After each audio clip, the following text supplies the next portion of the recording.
day, all day.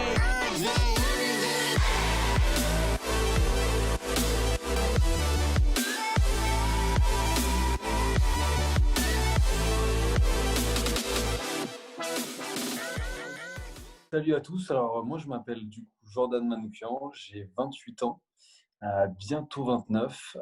Donc j'ai monté le Legacy suite à mon parcours du coup étudiant. J'étais à Schema, donc, du coup j'ai fait une école de commerce. Et du coup suite à la fin de mon école de commerce, j'ai monté directement ma boîte et je suis pas passé je suis pas passé par des accélérateurs ni rien. Donc du coup, ça fait approximativement 4 ans que j'ai la boîte, c'est la quatrième année. Et donc du coup, je travaille avec mon frère Cédric, qui est mon frère jumeau, et mon pote d'enfance Florent, que du coup je connais depuis très très longtemps. Et du coup, Mountain Legacy, c'est quoi? C'est une boîte de production qui est spécialisée dans l'outdoor, où du coup on a plusieurs casquettes, où on travaille avec beaucoup de gens de l'industrie du tourisme. On travaille aussi avec beaucoup de personnes, d'athlètes, et beaucoup de marques outdoor, comme par exemple Nikon, Nike, GoPro, Lacoste. Ça peut vraiment être, ça part vraiment des marques lifestyle comme des marques très corps au niveau de la montagne. Voilà. Et puis personnellement, je suis du coup très sportif, et du coup, je passe beaucoup de temps de mes journées aussi à m'entraîner, et ça me fait partie aussi de mon rythme d'entrepreneur de prendre ce temps-là. Voilà. C'est- Génial, bah, merci, très clair. Et beau parcours, hein, c'est top. Parce que moi, du coup, je me rappelle du premier film que vous aviez réalisé. Je me rappelle qu'il était passé d'ailleurs au cinéma, ouais. si je me trompe pas. Du coup, moi, la question qui me vient, c'est parce que bon, parmi les gens qui nous écoutent, il y a pas mal d'entrepreneurs. Et c'est vrai que souvent, on entend cette question, on a une passion et on aimerait bien en vivre, forcément. Et par exemple, chez toi, qu'est-ce qui t'a mis le déclic à un moment donné? Parce que voilà, comme tu l'as dit, tu as fait Schema, qui n'est pas forcément, on va dire, tu as tous les cours sur l'outdoor et la production Non, audiovisuelle. c'est clair. Et du coup, quel a été ton déclic pour dire, ça y est, en fait, je veux faire ça et c'est parti, quoi? Bah, en fait, c'était un constat assez simple. Je crois que j'ai toujours déjà aimé le sport depuis jeune. Je suis une famille de sportifs. Mon père a fait beaucoup de sport, ma mère aussi, et du coup, c'était très souvent en montagne. Donc ça, c'était la première des choses, c'est que j'ai une très grosse influence dans le monde du sport de base. Et derrière, après, du coup, je savais pas vraiment quoi faire, professionnellement parlant. Donc du coup, je me suis dirigé sur quelque chose d'assez général, donc une école de commerce, comme beaucoup de personnes. Et en faisant du coup l'école de commerce, je me suis aperçu que je voulais pas forcément être derrière un bureau, je voulais pas forcément passer du temps en subordination avec des boss. Enfin, j'ai essayé, du coup j'ai fait des stages, ça m'a pas plu. Et du coup, j'ai eu un déclic. J'ai fait quand même un stage qui m'a servi énormément, et c'était à Chamonix. Et du coup, donc c'est là où je vis aujourd'hui, parce que j'ai rencontré des athlètes, j'ai rencontré des mentors, des mecs qui m'ont appris la vidéo, des personnes qui m'ont appris à faire d'autres sports. Et du coup, j'ai eu un déclic quand je me suis dit, en gros, j'étais encore en école de commerce, donc j'étais en M1, donc à ma deuxième année. Et, euh, et du coup, j'ai des clients qui m'appelaient déjà pour aller filmer, pour aller shooter pour des marques, pour représenter des marques, pour aller shooter des produits, pour aller enfin, en gros, je mettais en avant des produits, et via ma personnalité et via les vidéos qu'on faisait sur les réseaux sociaux. Et du coup, je me suis dit, OK, il y a un business model, il y a un truc, parce que je peux gagner ma vie en faisant quelque chose qui me passionne, et où alors je pourrais passer toute ma vie à le faire, quoi, tu vois. Donc du coup, là, je me suis dit, trop bien, il y a quelque chose, enfin, ça me dérangerait pas de gagner pas beaucoup d'argent, mais de faire tout le temps ça de ma vie, tu vois, d'aller toujours mettre en avant des lieux, des places avec des gens hyper intéressants. Et du coup, je me suis dit que c'était le premier déclic Ok. de mon métier. Ah bah, c'est super intéressant, hein, parce que du coup, ouais, tu t'es dit, enfin, tu t'es un peu regardé devant la glace, tu te dis: «Bon, qu'est-ce que je veux faire du reste de ma vie et qu'est-ce que je peux faire sans gagner d'argent?» Enfin, ou comme tu l'as dit, même très peu et en fait, enfin, quand tu le fais par passion, c'est vrai que ça change pas mal les choses, hein. Parce que bon, on va y C'est clair. revenir après, mais entreprendre, c'est vrai que c'est pas quelque chose qui est facile. Donc bon, quand c'est quelque chose que tu aimes, on va dire, c'est un peu plus facile déjà, C'est clair. de le faire. Et du coup, ouais, je souhaite rebondir sur quelque chose que tu as dit, parce que c'est assez intéressant. Enfin, voilà, le cadre, c'est un peu d'aller décortiquer déjà, bah, voilà, s'il y a des personnes qui nous écoutent, qui veulent on va dire, suivre ton chemin, bah, comment tu as fait, comment on peut faire de A à Z, quoi, en gros. Et toi, tu l'as dit, parce qu'il y a des sociétés de production qui font que de la production vidéo, enfin, comme, Ouais, comme le nom l'indique. Et toi, ce qui est intéressant, c'est que enfin, vous avez une triple casquette, quoi. C'est ouais, société de production, influenceur et sponsoring aussi, si j'ai bien compris. ouais. En fait, de base, on a été connus, via les réseaux sociaux. Donc du coup, on a été connus parce qu'on avait une communauté. Donc on avait des gens qui nous suivaient parce qu'on faisait des choses en montagne ou, en course à pied ou, enfin tu vois, on va dire des exploits sportifs et les gens en fait nous suivaient grâce à ça. Donc on a établi une communauté de base où au début c'était 30 000 40 000 personnes et du coup, qui nous suivaient sur les réseaux sociaux, enfin tu vois, où il y avait beaucoup d'interactions à l'époque où Facebook marchait beaucoup. Ouais. Et du coup, ça, on va dire que ça, c'est la base de notre socle, de notre communauté, c'est qu'il il y a le sport qui est en commun. Ensuite, euh, de base, notre passion, ça élargit et du coup, on a commencé à prendre des caméras et à se filmer. Et c'est devenu le métier principal de la boîte, en fait, c'est de faire du service, donc de faire de la vidéo et de la photo. Donc ça, c'est ce qu'on fait à plein temps et c'est ce qui fait qu'aujourd'hui, on peut continuer à faire ce qu'on fait. Et après, du coup, grâce à la communauté qu'on a et grâce au fait qu'on fait des vidéos et des photos qui sont apparemment cool, et ben, du coup, il y a des marques qui viennent nous chercher pour qu'on porte leurs produits, pour qu'on mette en avant des, pour qu'on mette en avant ouais, des produits, des skis, des caméras. Et ça, du coup, ça rentre dans un autre cadre qui est le sponsoring. Et c'est en fait, on va dire que c'est trois casquettes. C'est un peu notre business model, tu vois. Si on arrive à trouver Ok. un client qui rentre dans ces trois cases, bah, c'est parfait pour nous parce que du coup, Oui, voilà, un client peut faire les trois, quoi. Il peut passer un par vos client pour les trois trois, business models, quoi. carrément. Ah bah, c'est génial. Oui, voilà, donc c'est un peu comme si vous faisiez bah, du placement de marque, quoi. En gros, je sais pas, vous avez GoPro qui va vous filer des caméras pour filmer et du coup, ça va faire Exactement. partie du. Ok, Voilà. ok. En fait, dans le sponsoring, il y a deux choses. Du coup, comme un sponsoring normal, par exemple, ça va être comme un footballeur ou n'importe quoi. Il va y avoir une partie qui est financière, hein, où en gros, tu vas avoir un budget à l'année, et l'autre, après, tu as la dotation. Donc, en gros, si c'est une marque de ski, on va te donner des skis. Si c'est une marque je sais pas, de téléphone, on te donne un téléphone. Et du coup, tu dois le mettre en avant sur tes réseaux et montrer comment tu peux l'utiliser. Puis, tu as plein de manières de le faire, parce que vu que nous, on est créateurs de contenu, on a des milliers de manières de mettre en avant, si tu veux, un téléphone en montagne ou un t-shirt ou tu vois, des Ouais. lunettes. Et ça plaît énormément aux marques. Donc, Ok. on arrive à lier les deux, quoi. Ok, ouais, c'est super intéressant. Ouais. Et du coup, Ouais, ça me vient bah, une question, je pense que bah, pas mal de gens se posent, dont moi. C'est ouais, comment vous êtes arrivé, parce que bon, il y a quand même pas mal de gens aujourd'hui qui font de la vidéo, de la photo. Arrivé, on va dire, t'as fini tes études, arrivé à décrocher bah, des contrats avec des gros clients, je sais pas, comme bah, Visa, par exemple, celui que j'ai en tête, ou je sais que vous avez aussi travaillé pour des offices du tourisme, ou même des États. ouais. Enfin, comment ça s'est fait en mode bah, de ton côté à Marseille et Chamonix jusqu'à les États-Unis, puis je crois qu'il y a eu plein d'autres pays. Comment, Ouais, comment ils sont arrivés ouais. à vous, quoi, ou vous êtes allé à eux, je sais pas. Ouais, bah, en fait, je crois que ça vient avec le temps. Tu vois, au début, tu prends le temps de te structurer. Donc, tu détermines des lieux où il y a du business. Donc, il y en a à Marseille, il y en a à Chamonix. Chamonix, en fait, moi, c'est là où je vis. Et mon frère et mon deuxième associé habitent à Marseille. Donc, on a deux antennes qui s'occupent de deux choses distinctes. Un, le lifestyle. Donc, on fait les shoots lifestyle à Marseille souvent. Et après, donc, moi, je m'occupe, en fait, si tu veux, des shoots haute montagne, engagés et de faire de la création pour les marques outdoor, tu vois. Donc, déjà, tu vois, quand tu connais un peu, tu peux segmenter, si tu veux, le marché par rapport aux clients que tu as, tu vois?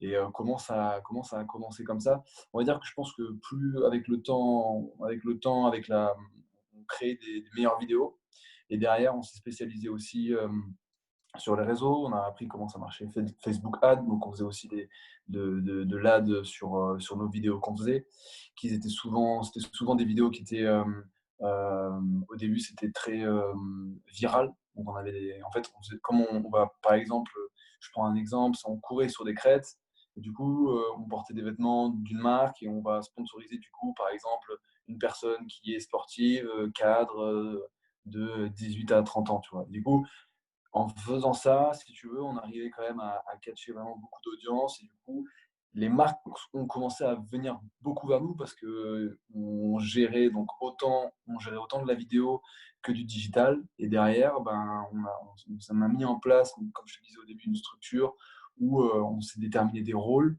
Chacun devait, faire, enfin moi je faisais la vidéo et la photo et je le fais toujours. Mon frère, il allait démarcher les clients et Florent, il m'aidait aussi sur la partie, mon deuxième associé m'aidait aussi sur la partie photo vidéo. Donc, c'est-à-dire on a appris comment utiliser des outils aussi sur Internet comme Canva. Il nous a beaucoup aidé. Canva, c'est un site qui permet de créer des brochures et d'envoyer aux clients. Donc, il faut démarcher. Oui, Nous, c'est on la vie, hein, démarchait. Canva. C'est incroyable. Nous, on n'utilise que ça. C'est impossible d'aller voir un client si tu n'as pas un mood board fait avec des photos qui sont hyper quali, avec des exemples de vidéos, avec une idée en tête de qu'est-ce que tu veux proposer à la marque. Et derrière, si tu as toutes les clés, si tu as un contenu de qualité, si tu arrives à toucher la bonne marque avec le bon mood board et les bonnes photos, et tu vois, et avec un bon pitch, il n'y a aucune Mm. raison. Si la marque a du budget, il n'y a aucune raison qu'elle ne te rappelle pas. Parce que du Ouais. coup, vraiment, tu matches ce qu'elle veut. Donc, on va dire qu'au début, c'était difficile dans les premières années.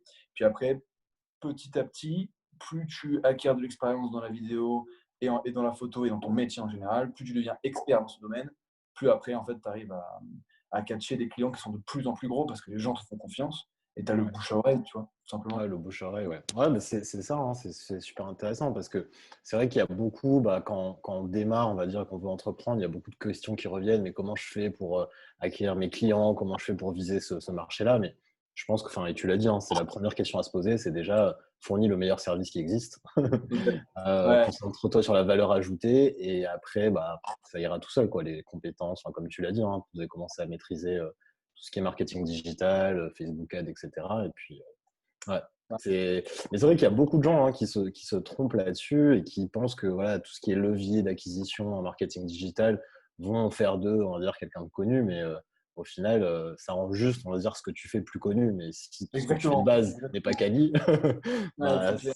ça fera une publicité pas quali à grande échelle, quoi, en fait. Et je vois en plus un nombre de vidéos, par exemple sur Instagram, où tu as les mecs, en gros, ils font des pubs pour eux-mêmes en disant ouais, vous voulez faire les meilleures vidéos du monde, regardez. Enfin, tu vois, il y a plein de trucs qui passent et au final, ben, le content, il est pas quali, t'as pas envie de cliquer, c'est juste un truc qui t'ennuie, tu vois. Et Ouais, ça, euh, et ça c'est hyper important de savoir qui tu veux toucher, avec quel contenu et où tu veux aller, tu vois. C'est hyper important de savoir ça avant même enfin, pas forcément de se lancer, parce que c'est bien d'y aller et de connaître par la suite, parce que c'est comme ça que tu expérimentes. Mais si tu commences à faire de la pub sur les réseaux sociaux et tout, c'est quand même un truc assez carré. Et il faut savoir vraiment dans le secteur d'activité qu'est-ce que tu veux faire, qui tu veux toucher, comment tu veux le faire, et avoir du contenu de qualité. C'est vraiment, vraiment très important. Surtout ouais. aujourd'hui où tout est digital et où ça swipe en veux-tu, en voilà, c'est vraiment quand même hyper important de Faut se rester différencier, intelligent, quoi. Mm. de se différencier et catcher les gens dès la première seconde. C'est pas Ouais. Et facile.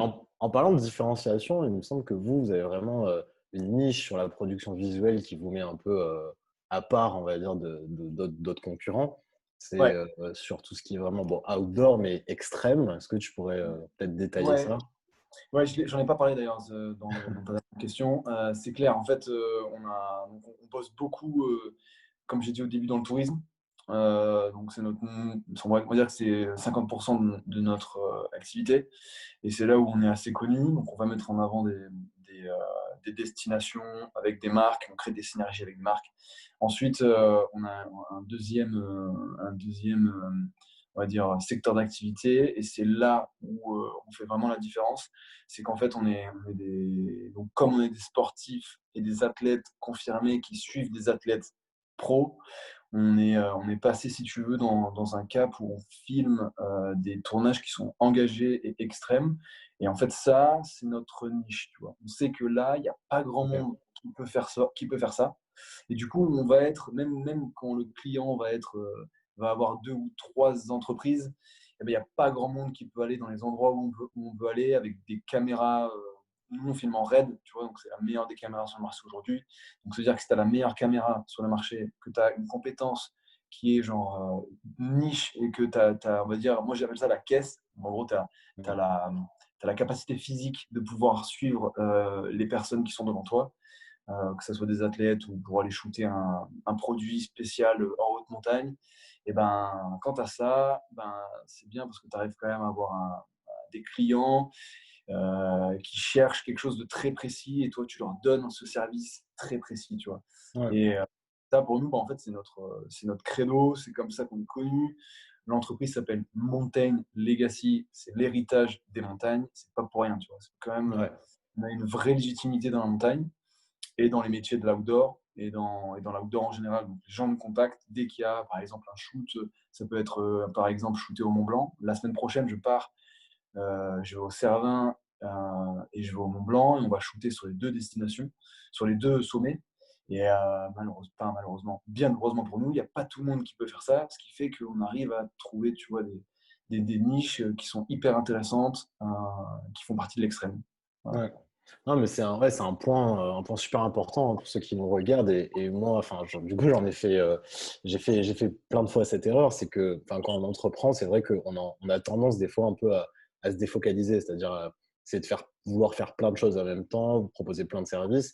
Alors que vous avez vraiment dit: «Bah, voilà, je suis bon dans ce domaine, on va l'exploser, on va aller jusqu'au bout, Ouais, jusqu'à devenir référent» et en fait, c'est plutôt à ce moment-là que tu te diversifies. Mais voilà, il y a beaucoup de gens, exactement. dont moi, voilà, qui essayent de faire, pas mal de Ouais. choses et Mais c'est jamais facile parce qu'au début, tu sais pas vraiment peut-être où tu es bon ou, tu vois, tu as plusieurs domaines où tu es très fort et je pense que c'est important comme tu dis, de les explorer, d'aller à fond dedans et en vrai avoir une niche et avoir un secteur d'activité où tu es très, très fort, c'est quand même la base pour développer des clients et développer un portefeuille de clients qui va être fidèle finalement parce que si tu fais du bon travail dans un secteur d'activité qui te plaît, bah, c'est génial parce qu'au final, en fait, j'ai envie de dire, tu travailles pas énormément parce que ce que tu fais, c'est bien et tu passes pas vraiment du temps.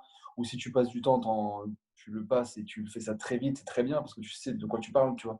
Donc, c'est hyper important de faire ça ouais, et de développer des secteurs d'activité. Et tu vois, maintenant qu'on est installé dans l'extrême, eh ben, on est en train de se diversifier et aller dans le lifestyle, de faire des contenus qui sont vraiment, qui ont rien à voir avec ce qu'on fait d'habitude.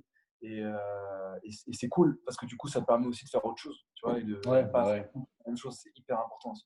ouais, Pour pas ouais. s'ennuyer, quoi.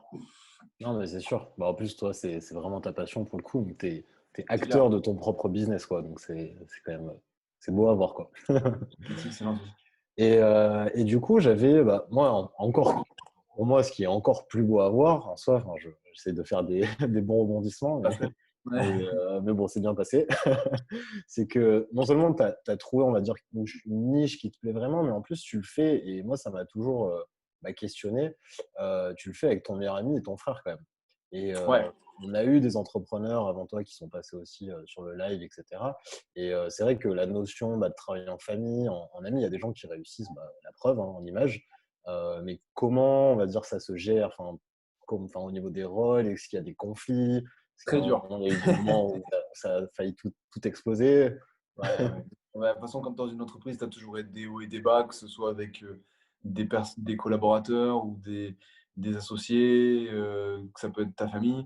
Donc c'est clair, en fait, c'est très dur, c'est très dur parce que du coup, en fait, il y a peu de filtres finalement. Parce que comme tu travailles avec quelqu'un que tu connais depuis toute ta vie, tu lui parles comme si tu le connaissais, tu vois. Donc c'est vrai que c'est. Alors que peut-être avec un collaborateur ou un associé, tu vas peut-être prendre des mesures et des pincettes et tu vas peut-être plus y aller doucement, tu vois. Et ben, tu vois, je pense que c'est comme une relation, je pense, avec ta copine, tu vois. Faut Ouais, l'entretenir, faut faire gaffe, faut être là quand il y a besoin. Et puis, quand ça va pas, il faut prendre un peu de recul, faut laisser temporiser. Je pense que c'est un peu pareil, tu vois. Faut l'entretenir. Faut pas oublier d'aller faire du sport parce que c'est ça, enfin, ensemble. Moi, je parle pour moi parce qu'on a toujours fait du sport ensemble avec mon frère et mon meilleur pote. Et du coup, c'est hyper important de ne pas perdre, tu vois, le lien de base qu'on a, ouais, qui est la fraternité, tu vois. C'est vraiment, enfin là, c'est très spécifique parce que je parle pour moi. Donc du coup, c'est hyper important de ne pas perdre ce truc-là. Parce que si tu perds en fait la base de pourquoi tu as créé ton entreprise, bah en fait ton entreprise est cool. C'est genre, en gros, le perso et le pro sont totalement liés. Donc que tu le veuilles ou non, c'est querellé et c'est hyper important de faire gaffe, tu vois, d'essayer de ouais, ne pas porter, de pas s'énerver, d'utiliser tu vois, des barrières pour bien pallier s'il y a des problèmes, tu vois. Ensuite, ouais, c'est bien parler des fixer rôles. les. Ouais, Ouais, c'est ça. Ensuite, et ben pour ça, justement, pour éviter des conflits, des conflits qui, voilà, et ben ça, tu peux établir des rôles, tu vois. Et quand tu établis des rôles, c'est beaucoup plus clair. Par exemple, pour ma part, moi, je m'occupe de la production, donc de la photo et de la vidéo, et personne va me demander qu'est-ce que je dois faire pour la photo et la vidéo parce que c'est moi qui gère, tu vois. Après, derrière, s'il faut démarcher un client, eh ben, mon frère va s'occuper et je vais pas rentrer en conflit dedans, tu vois. Je lui dis, ouais, c'est son truc et je vais pas. Après, c'est hyper cool d'en parler si tu veux, se donner son avis parce qu'on est dans une entreprise et la communication est hyper importante. Mais avoir des rôles, c'est, je pense, la base pour garder une entreprise saine. ouais, À mon avis, si j'ai un conseil à donner, c'est vraiment avoir des rôles, s'aider et essayer d'avoir toujours une communication qui est au jour le jour et toujours, tu vois, d'un ton assez calme et toujours faire des réunions toutes les semaines, s'appeler le plus souvent possible parce qu'on n'est pas vu qu'on n'est pas ensemble dans la même ville, c'est hyper important tu vois, d'avoir toujours ce contact. oui, parce que du coup, ouais, vous êtes en remote, quoi. Vous êtes à distance, totalement. Exactement, je pense. Ouais. Ok, ok, ok. Ouais, c'est intéressant. Ouais, non, mais comme tu dis, hein, de toute façon, c'est comme un mariage, je pense, clairement. C'est Et clair, encore plus, c'est des gens bah, qui sont à la base proches de toi. Je pense que la question de rôle est vraiment importante à définir, quoi. c'est clair. Mm. Ouais, C'est vrai. Ça, c'est vrai que c'est hyper important. Après, je pense qu'il y a il y a plein d'autres, astuces, tips qu'il faudrait faire. On a fait plein d'erreurs au début et tu vois, on voulait tout faire en même temps. On voulait que chacun ait le même rôle, qu'on soit tous polyvalents. Et tu vois, je pense que c'est pas forcément la bonne idée parce qu'au final, chacun empiète ouais, rôles des autres, tu vois. Et donc, du coup, c'est forcément que tu fais des erreurs et après tu apprends et tu les refais plus, quoi. Et ouais. ça, je pense, c'est la base de n'importe quel entrepreneur. Forcément, tu vas te prendre des murs dans la tête au début.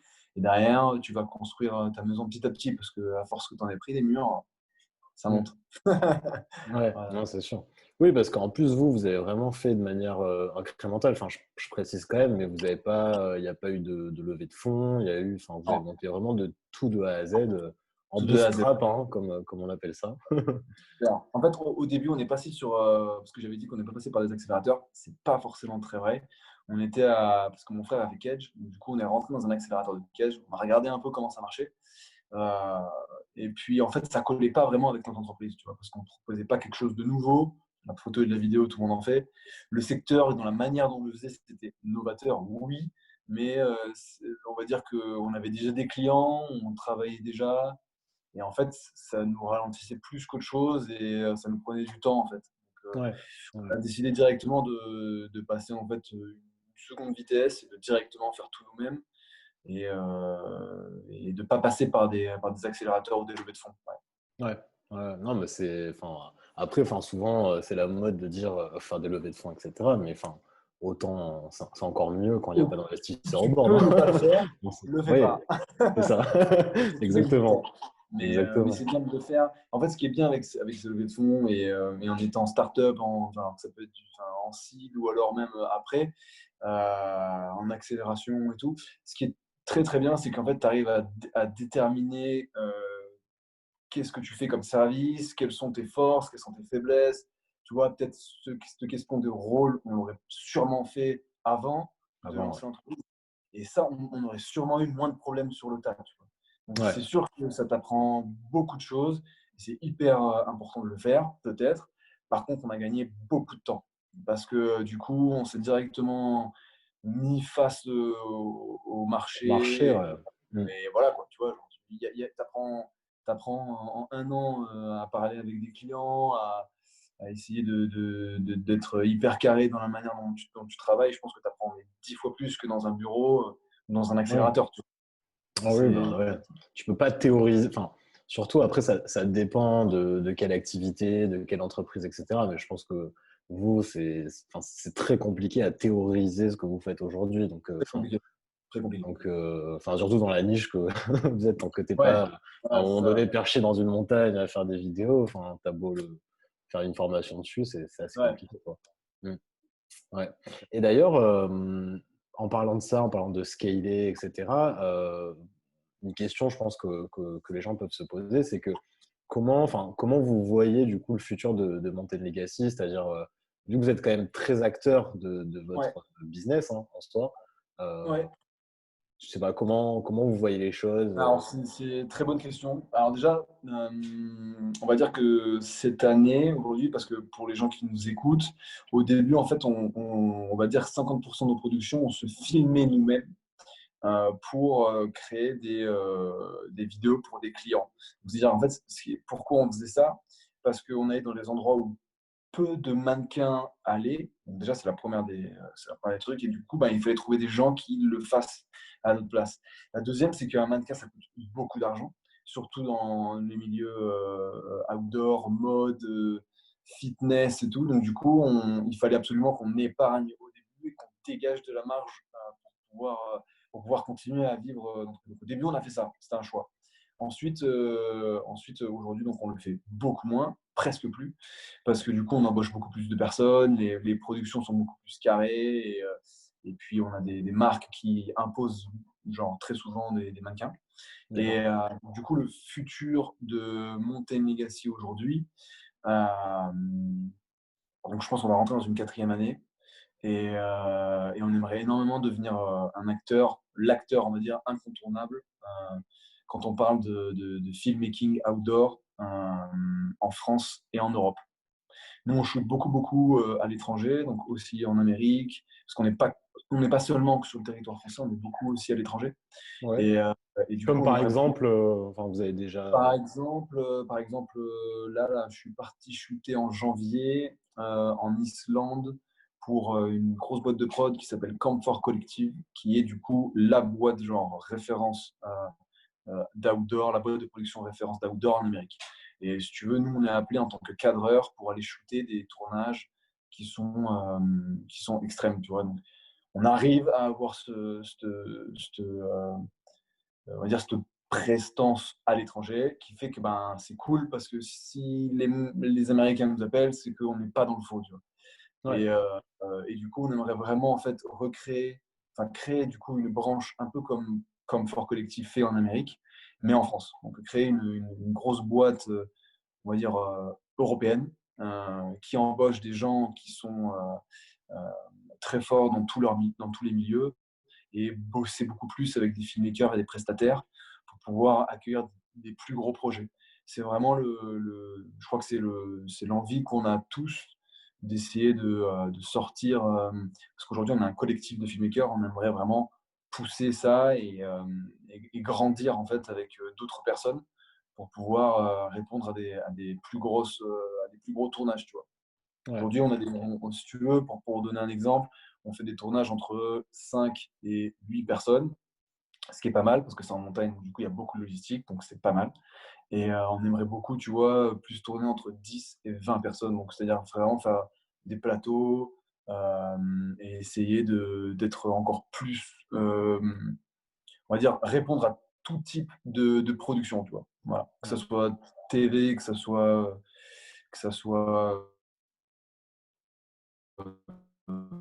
dans l'outdoor, mais des très, très grosses productions, pour des films, des choses comme ça, tu vois. Donc pour ça, il y a des steps à franchir et qui prennent beaucoup de temps parce que du coup, quand on n'est pas issu du milieu du filmmaking, il faut savoir qu'on est tous autodidactes, donc du coup, ça prend beaucoup de temps et rencontrer des gens, je crois que c'est la principale c'est vraiment ce qu'il faut faire aujourd'hui et même tout au long de la vie d'un entrepreneur, c'est rencontrer des gens, aller Ah voir, oui, c'est tu vois. ça, c'est parce que, enfin, à la base, comme tu disais, enfin, vous étiez des athlètes, mais comment est venu, enfin, dire, comment vous avez masterisé, on va dire, si je peux appeler ça comme ça, l'art de Euh, la photographie et de la vidéo? Ouais, moi j'ai un seul mot à chaque fois, c'est YouTube. Vraiment, il n'y a pas à dire. Tu vois, c'est genre YouTube. Ouais, sans deck, hein, tu veux Ah savoir voilà, un truc, on y est, hein. ouais, on y est. Donc ouais, c'est hyper important. Tu vois, il faut rester digital. Et tu vois, aujourd'hui, si tu sais pas monter ton meuble Ikea, tu fais quoi? YouTube. YouTube. Donc bah là, c'est pareil. Tu vois, genre, moi j'ai appris sur les. Enfin, tu as quand même deux canaux. Tu as quand même. Enfin, quand tu es autodidacte, tu passes quand même par souvent, tu as un mentor. Très souvent, tu as des gens en fait qui t'apprennent le métier. Et derrière, ben, il faut que toi-même, tu ailles chercher l'information. Et personnellement, moi, j'ai eu les 2. Voilà. Donc plusieurs mentors, plusieurs personnes. Tu Plus vois, la tu fais des formation. minous, plus après la formation. Et comme tout, pareil en montagne, au début, je parle en montagne parce qu'il y a beaucoup de similitudes entre l'apprentissage, que ce soit pour n'importe quel sport ou pour la vidéo ou pour n'importe quoi, tu as de l'apprentissage par mimétisme qui fait qu'en fait, tu répliques des mouvements, des schémas, des choses que tu as déjà vues et qui font que du coup, tu prends les bons mouvements et les bons réflexes. Tu vois. Comme ça, tu fais Ouais. beaucoup moins d'erreurs. Et ça, je pense que c'est la base aussi. Ça passe aussi par aller serrer une poignée de main à la personne que tu admires et parler avec des gens qui sont cool. Et tu vois, je crois que Ouais, faut c'est pas la hésiter d'aller au contact, quoi. Bah, enfin, c'est après, clair. c'est toujours, hein, enfin, c'est toujours ça. C'est vrai que bah, c'est Ouais, une c'est question normal, ça paraît qui normal, tu vois. revient tout le temps. C'est une question qui revient tout le temps. Et même là, depuis qu'on fait les vidéos, etc., sur comment je peux faire pour faire ça. Et au final, enfin, demain, si tu veux apprendre à faire un métier, il faut voir la personne qui fait ce métier et apprendre avec Exactement, lui. C'est le exactement. meilleur moyen d'apprendre. Et comme tu as dit, YouTube, hein. C'est vrai que des fois, tu vois, moi, je me lève et je me dis, putain, il faudrait que en 10 ans, non, ouais, pas 10 ans, mais il y a 30 ans en arrière, c'est-à-dire à l'époque de nos parents, de nos grands-parents, etc., Ouais. il y avait pas YouTube, il n'y avait pas Non, il y Internet. avait rien. Ça, Imagine c'est blanc. pour entreprendre la galère, et des fois, Ouais. genre, j'ai l'impression que les gens, ils s'en rendent pas compte. Ben C'est, ouais, carrément, carrément. Et puis surtout, à l'époque, tu vois, ben, après, il y avait d'autres formes de choses. Genre, je pense qu'à l'époque, si tu avais une idée, tu allais peut-être voir, tu vois, ton patriarche, ton grand-père ou la personne que tu connaissais, tu lui demandais, vas-y, prête-moi, je sais pas moi, 10, 20 euros, enfin, la somme que tu veux pour pouvoir te lancer dans ton business. Je pense que ça se faisait beaucoup comme ça, tu vois, par la famille, tu vois, et par les gens que tu connaissais. Et après, ben, le reste, ben, je pense que c'est pour ça que c'est allé très, très lentement avant. Et depuis qu'il y a l'ère du digital, tu vois, comme ça avance à une vitesse ahurissante, c'est pas pour rien, ah quoi. oui, c'est, ouais. L'accès à l'information, ça a tout changé. Donc, et Mm. même dans nos métiers, t'imagines, je savais pas utiliser une caméra il y a 6 ans. Aujourd'hui, j'ai une boîte de production, c'est ouf. Donc, Ouais. et je viens pas du milieu de la vidéo, je viens pas du milieu du cinéma, j'ai pas fait d'école dans ces trucs-là. Et bah, tu vois, ça n'empêche pas de discuter avec des mecs qui ont fait des écoles de cinéma et d'être pas du tout dans le faux, tu vois. Mm. Juste grâce à l'information et au digital, à YouTube et à toutes les plateformes qui te permettent de te former. Donc Mm. c'est clair, hein, avant c'était compliqué, maintenant c'est quand même beaucoup plus simple. Même Ouais. si plus compliqué, mais c'est quand même beaucoup plus simple. Ouais, non, mais exactement. Et du coup, en parlant de ça, tout à l'heure, tu as dit au niveau du cinéma et filmmaking, et il me Ouais, semble que toi, tu as un projet là-dedans aussi. Genre, je sais pas du coup si c'est ouais, avec Mountain Legacy ou toi tout seul, mais ouais. un Bah, projet cinéma, du coup. ouais, c'est clair, projet cinéma. Ben là, du coup, ça fait. En fait, pendant le Covid, et ben, tu vois, tu as le temps de réfléchir, de savoir qu'est-ce que tu veux faire. Et puis, du coup, comme avec toutes les années, tu es toujours happé par le boulot, on ne s'arrête pas souvent. Genre, pour te dire notre planning de vie, c'est on est 4 mois chez nous dans l'année, et le reste du temps, on est à l'étranger ou en shoot, tu vois. Mm. Donc, pas beaucoup de temps pour se poser, pour réfléchir et pour dire, OK, les gars, on fait quoi? Vous voulez aller où. Et du coup, là, tu vois, j'avais l'envie de faire un projet du coup perso, donc qui entre pas forcément dans Mountain Legacy, mais que je produis avec Mountain Legacy. Donc, je vais produire le film avec la boîte, mais c'est un projet personnel que je mène sans, tu vois, sans marque, sans rien. C'est vraiment quelque chose que je me suis dit, vas-y, j'ai envie de faire un film et de le réaliser et de faire, tu vois, d'essayer de prendre du temps pour ça, sans, voilà, enfin, tu vois, sans forcément d'ambition quelconque. Et au final, avec ce Covid, bah, du coup, ça a un peu tout changé. Ça a fait que ça a sweepé ce projet personnel en un projet un peu commun. Et le projet où il ne devait pas y avoir de marque, bah, du coup, je me retrouve avec 8 sponsors, un budget, beaucoup d'attentes, des athlètes et des légendes dans le milieu d'activité où je suis. Genre, on a pas mal d'athlètes du coup, qui sont hyper connus dans le film. Et du coup, ben, ça sortira septembre. Ça s'appelle Out of Frame. Donc, ça veut dire hors des cadres. Hors des cadres. Et pourquoi? Parce que en fait, je suis allé suivre un photographe, donc un mec qui fait le même métier que moi en montagne, sauf que lui, il est guide et il fait des choses exceptionnelles en montagne. Donc du coup, en fait, si tu veux, c'est un backstage, mais version réelle, où Ok. je suis ce mec-là en train de faire de la Genre un peu photo. documentaire. Non, c'est un film documentaire sur un guide de haute montagne et qui est photographe. Et c'est sur un gars donc, qui s'appelle Mathis Dumas, qui est un ami. Et du coup, ça sort en septembre et ça va claquer. Voilà. Bah, je pense qu'on a tous hâte de le voir et du coup, ça sera en salle. Enfin, ça sera. Ouais. C'est où, Alors en fait, quand tu fais des films dans l'outdoor, donc tu as plusieurs solutions. Ou alors tu trouves un distributeur comme une chaîne télé ou une plateforme de streaming. Ou alors, par exemple, tu peux aussi les mettre sur les festivals. Donc, c'est des festivals outdoor. Il y en a une vingtaine en France. Et il y en a beaucoup qui sont assez connus. Donc, pour l'instant, on attend les validations des festivals parce qu'elles sont en juillet, fin juillet. Donc là, dans très peu de temps. Et on va savoir donc, si le film va être vu à Paris, à Lyon ou à Grenoble. Et normalement, il devrait être sélectionné dans pas mal de festivals et on peut le voir partout en France dans des festivals outdoor comme Montagne en Seine, comme à Grenoble, Ciné Montagne. C'est tous les festivals qui regroupent toutes les films d'aventure. Ouais, c'est un film d'aventure. Ok, ok, génial. Bah, on Voilà. a hâte. Et du coup, si on va pas dans le festival, enfin, il y a une autre possibilité de le. Ouais, alors il y a aussi il y aura sûrement, en fait, l'idée avec ce film, c'est dès qu'il est sorti en festival, c'est de le proposer à Netflix et deux, trois personnes, deux, trois contacts en fait qu'ils ont déjà contactés pour pouvoir le promouvoir sur Netflix. Et du coup, ben peut-être, et on espère qu'on va pouvoir le visionner sur Netflix. Ok, bah, génial. Le temps. Bon. Mais je vous tiens. Ok, Voilà. bah, nickel. Bah, j'ai hâte de voir Voilà. ça du coup. Rien de sûr, mais faut se donner les moyens. Donc voilà, c'est l'objectif. Ok, ok, ok. Ouais, bah, ça sera une belle réussite, hein. Alors, son film sur Carrément, carrément, Netflix, carrément. bravo, hein. Si ça, on Ouais, croise les doigts. carrément. On On va rien espère. dire. Euh, Et bon, du coup, je vois que l'heure, elle tourne. Enfin, je pense que ouais. ce qui aurait été intéressant pour clôturer un peu ce live, c'est bah, assez concrètement une personne là qui nous écoute, dire un peu. Enfin, Je branche mon téléphone parce que j'ai plus de batterie. ah, d'accord, ok.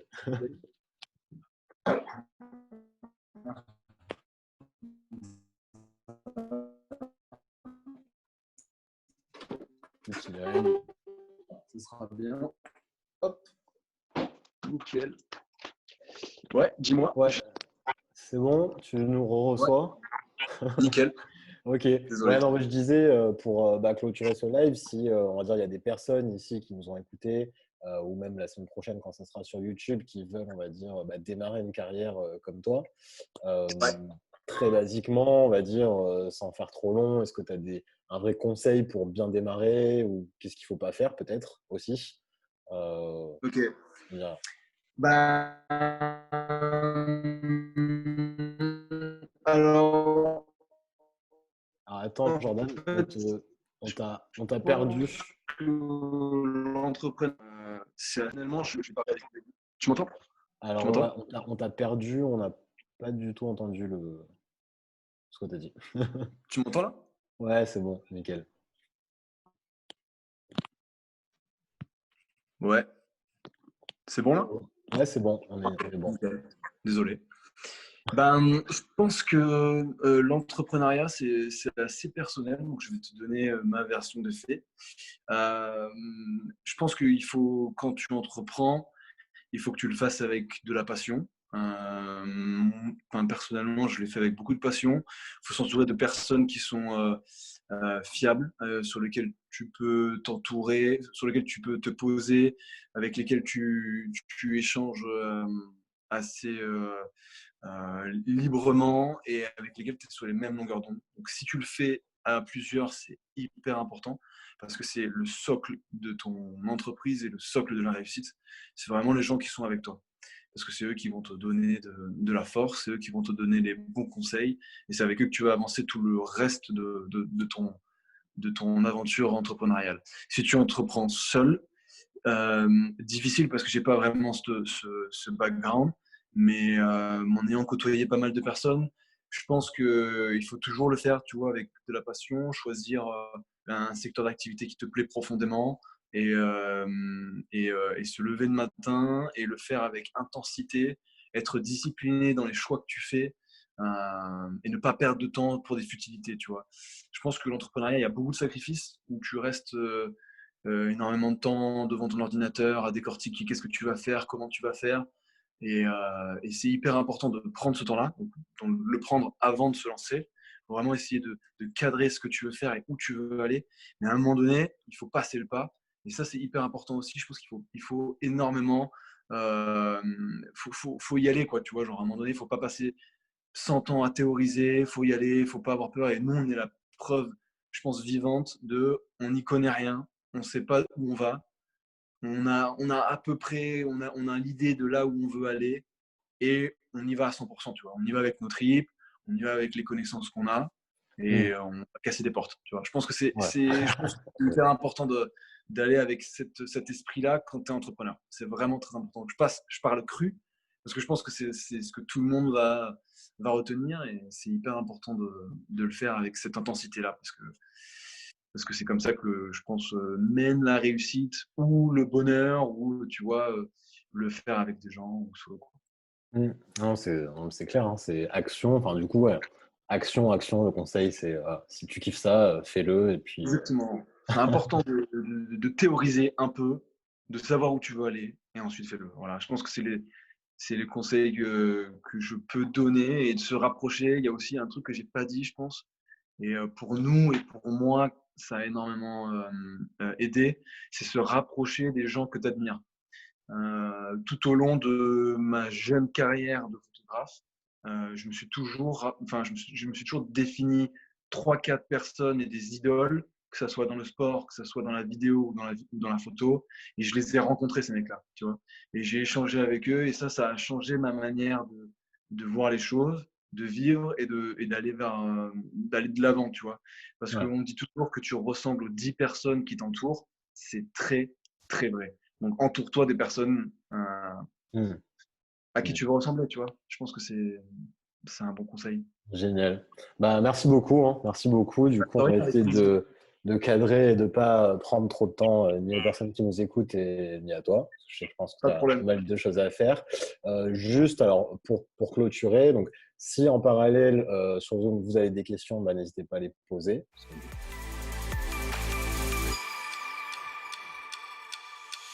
All day, all day, all day.